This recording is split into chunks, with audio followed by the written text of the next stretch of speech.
Hi everyone, my name is Sarah Iani. I am a real estate agent with AOA Commercial Brokerage, and the AOA stands for Apartment Owners Association of California. We are the largestly individually owned association for apartment owners in California. We're all the way from San Diego up north California and anything in between. We have offices in Long Beach, Los Angeles, San Fernando Valley, San Diego, Alameda. So we pretty much have California covered. Today is an interesting day. It's September 30th. And with that AB 3088 rule into effect, this is the day, the last day that you have to possibly start rent collections. I don't know how much you guys know about this, but rents were kind of on a pause, on a freeze, if you will, from March 1st to August 31st. That's called a protection period. So now landlords actually, I don't want to say lifted, but it's time now that landlords can start asking tenants to pay rent. They haven't been able to for the past 5-6 months. So first things first, this is the day. So better late than never, y'all. Better late than never. Get on it if you haven't. You have to provide your tenants with this, the notice, okay? And then go ahead and provide them with the 15-day notice for them to pay.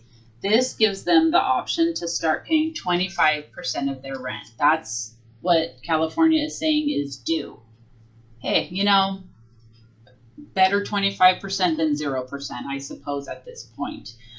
Get what you can, because your property taxes are not stopping, and neither are your expenses and repairs. So get what you can, ask for what you can. There's two different time periods. There's a protected time period, which was March 1st, 2020, up until August 31st, 2020. That's a protected time period.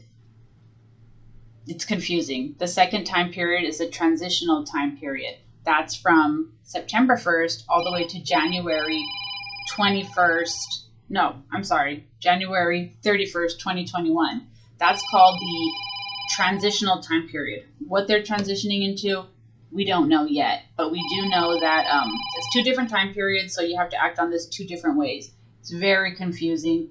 We suggest that you do not do this alone. We want you to do this correctly so that you can proceed with an eviction if your tenants do not return these notices back and they still don't pay. We want you to now be able to move forward in protecting your assets and your units.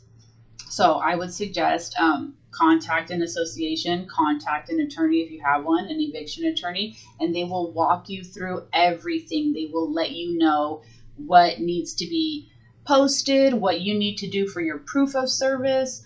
Evictions are not easy and to begin with, so this one is even more confusing because it has a whole AB 3088 laws and regulations and rules that are brand new, and so they're just very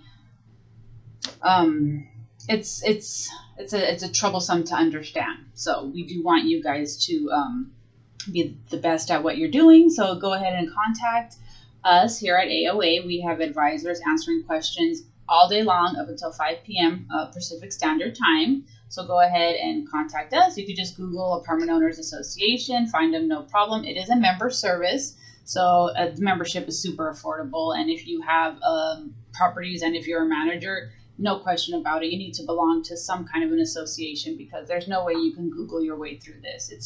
I think it's just way too confusing. So this was not a very fun. Hello. Okay.